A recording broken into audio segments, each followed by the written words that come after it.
And hello, Michael. Hi, Scott. How are you today? Good, thank you. Thanks for taking the time to talk with me about your implementation. Can you just tell me a little bit about the program you work for and your role? Okay. So we are a provincial program in the province of BC in Canada. Hmm. And so we serve anybody we give free counseling to anyone who's impacted by problem gambling. Wow, That's free either, counseling. How do you do that? it's funded by the government. And so Okay. I think when legislation came in to legalize gambling in the province as a revenue source, the government wanted to make sure that they would take care of anybody who developed a problem with gambling to be ethically responsible. We get about 500 intakes a year, Okay. and I think we may see a total of about 1,000 a year. But you don't only serve people who are the gamblers themselves. You also deal with those who are affected by others gambling. Isn't that right? That's right, because people with the problem may themselves not be ready to come in for change, but the people impacted by them are certainly wanting something different, and we also serve them as well free. You have a unique model in a way because you don't have all of your staff under one roof. No, our staff is geographically widely separated across big terrain, so similar to Australia and so on. We have some in the core in the lower mainland, Hmm. but we have people in Vancouver Island, which is quite spread out, and then we have people all across the north-south interior, which is very spread out, vast distances. And tell me about the people that you serve, men, women, young, old, different Yeah, cultures. so we have primarily it's the predominant base of the people coming to us are middle-aged, Hmm. middle class, Hmm. mostly white, Hmm. fairly equal gender actually, male and female. There seems to be no, seems to be quite uh, fairly equal that way. Hmm. We are reaching some global majority people, so non-Caucasian, but Hmm. that's not very often. Okay. We're looking to engage that better, and also very few Indigenous folks as well. All right. And why feedback informed treatment? I was looking for a way to evaluate and to provide some consultation and supervision that was atheoretical. I Oh, had clinicians who were, 20 years more experienced than I, right. but I also heard about the evidence base of this whole approach. The other factor was that the trend in the industry was to go towards fixed session limits. And I could see that but in the absence of actual outcomes and tracking outcomes, I was committed to not making sure that individual clients would suffer as a result of management needing to keep shaving that down. All right. So you were thinking in terms of your vision that you wanted your clinicians to be able to provide the amount of treatment necessary to obtain the results, That's right. as opposed to having these artificial distinctions about, well, now we're going to have 10 or 15 or 20 or 25 visits. That's right. And Hmm. so being able to benchmark our program on an international standard for our effectiveness really was a big sell in terms Okay. of for an organizational perspective. So it dovetailed very nicely. And as you look at your overall outcomes, because you've been gathering outcome data now for how long? We've been gathering it since March 2012. March So 2012. yeah, so 4 years now. Okay. And what does your data say about the effectiveness overall of the program that you're offering? Overall, it shows that we're right on par. We're right on par with randomized clinical trials. Right. But we do that within about 7.5 sessions on average. Okay, so let me just make sure I understand this. In 7.5 sessions on average, you're taking folks who either have a gambling issue themselves or are dealing with somebody who does, and you achieve outcomes that are on par with randomized clinical trials. That's right. And implementing FIT, you say you've been gathering data since about 2012. Can you tell me something about the implementation process, if that makes any sense?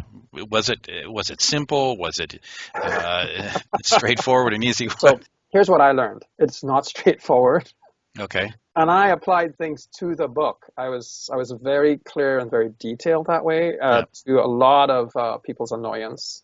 Uh, and in some ways, they were very they. When I thought I wasn't being clear, people said, "No, you're very clear. It's just that we're struggling with how to actually make this thing reconcile with the way we think." Mhm. Uh, some turning points here were when I came up again and I did the advanced training again and I attended the first fit supervision for me to do. Yeah. met with other organizations, I realized some key things that I was missing, that I needed a team of people to do this with. I could Okay. not do this on my own. I Okay. couldn't review all the data on my own. A supervisor doing this is not the best way to do it. You're much better off with peer-to-peer, where they don't have potential of punitive stuff around contracting or anything like that. Okay. Yeah. And so that's when we came up with the FIT team lead. So and it took a while actually for me to identify clinicians who were emerging, who were really buying into this and really Okay. wanted to push their deliberate practice. So Okay. they kind of naturally popped up, and the organization was willing to back the money investment needed. So we brought them down for several trainings, and then that's where it's really turned around now, where I think it's gotten to the place I'm quite happy with it. What would you do different if you were implementing? What are sort of the highlights or the headlines to take home if you were starting all over again? What would the take home message be? I think it would be try to identify the champions early on, Okay. get management to support their development. Yes. And if it takes 2.5, 3 years to get them there, Yeah. where they're confident and they really understand it, take the time to do that. And to have a team of people who can lead the implementation, who are fairly solid and at a certain level of understanding and have gone through all the struggles themselves and come out on the other side, that's when you want to start implementation. And that's the biggest learning. Perfect. Like 6 months ago was when we were really ready to start implementing, but we'd already been doing it for 4 years. And unfortunately, clinicians along the way have made beliefs up about how we want to push people out of service earlier than that's what FIT is about. That we really don't care about client feedback. Anyways.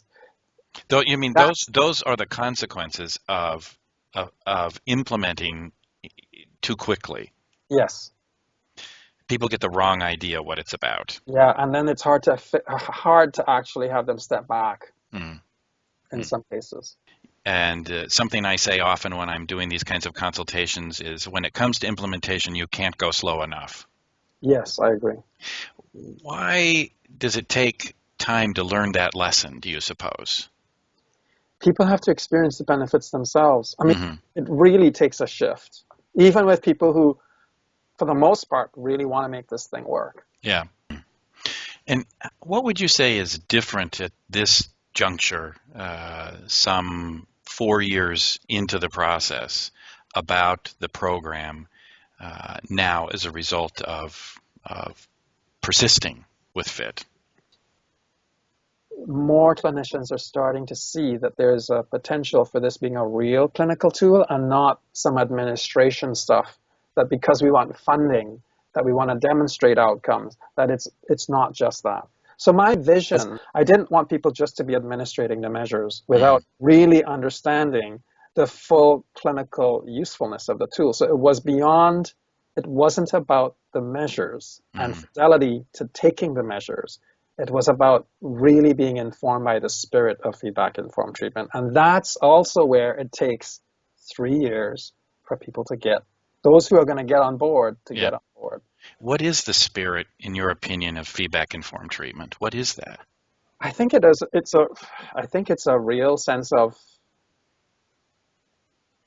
there's a humility in which I'm really wanting to know, like genuinely wanting to know, if what I'm doing is actually helping versus staying in my own ideas of how I've been indoctrinated to be a therapist or a clinical psychologist or whatever, to put my ideas to the back and really listen to if the client is getting what they need. But not just about satisfaction of I had a great session with you, I did this, I feel good, but I'm actually feeling like things are moving in my life. Perfect. Well, Michael, thank you for your time today. I really appreciate it. Thanks, Scott. I know that others who are listening in will appreciate your insights about the implementation process. Thanks. Okay.